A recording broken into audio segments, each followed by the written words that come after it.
కమల్ హాసన్ తగ్ life review. Star cast ఉన్న నిరాశే మిగిలింది. కథ రంగరాయ శక్తిరాజు మరియు మాణిక్యం అనే ఇద్దరు గ్యాంగ్స్టర్స్ ఢిల్లీలో ప్రభావవంతమైన వ్యక్తులు. ఓ కాల్పుల ఘటనలో శక్తిరాజు ఓ చిన్నపిల్లవాడు అమర్ని అతన్ని తన సంతానంలా పెంచుకుంటాడు. సంవత్సరాల తర్వాత శక్తిరాజు జైలుకు వెళ్తాడు. అమర్ మాఫియా సామ్రాజ్యాన్ని స్వాధీనం చేసుకుంటాడు. కానీ ఒక సంఘటన వల్ల అమర్ తననే పెంచిన శక్తిరాజుపై కక్ష పెంచుకుంటాడు. తాను ఎలా ప్రతీకారం తీర్చుకున్నాడు, శక్తిరాజు బతికాడా, అమర్ పాస్ట్ ఏమిటి, ఇవన్నీ సినిమాలో చూపించాలనుకున్నారు. ప్లస్ పాయింట్స్: కమల్ హాసన్ నటన ఓకే. సింబు, నాజర్ కలిసి నటించిన సీన్స్ లో డైలాగ్స్ బాగున్నాయి. యంగ్ లుక్ కమల్ హాసన్ కి విజువల్ స్ట్రీట్ గా ఉంటుంది. సింబుకు మంచి రోల్ ఇచ్చారు. మొదటి భాగంలో మంచి ఇంపాక్ట్ చూపిస్తాడు. కమల్ తో ఆయన సన్నివేశాలు బాగున్నాయి. అభిరామి తక్కువ స్క్రీన్ టైం ఉన్నా బాగా చేశారు. నాజర్ కూడా కొన్ని సీన్లలో మెప్పించారు. మైనస్ పాయింట్స్: కమల్, మణిరత్నం కలిసి తీసిన సినిమా అయినా కథ బలహీనంగా రొటీన్ గా ఉంది. స్టార్ కాస్టింగ్ మీదే ఆధారపడి కొత్తదనం లేకుండా సాగింది. స్క్రీన్ ప్లే: కమల్, మణిరత్నం కలిసి రాసిన భావోద్వేగం లేకుండా బోరుగా ఉంది. రెండో భాగం అయితే అసహనంగా సాగుతుంది.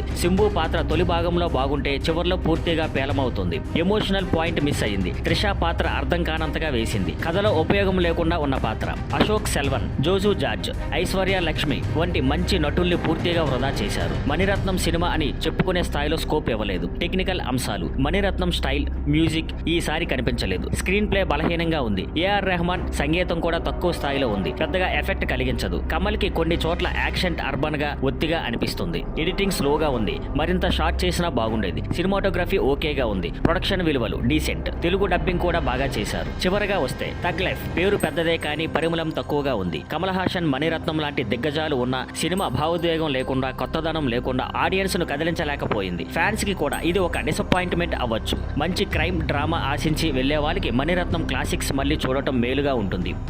Thank you for watching. Please like, share and subscribe.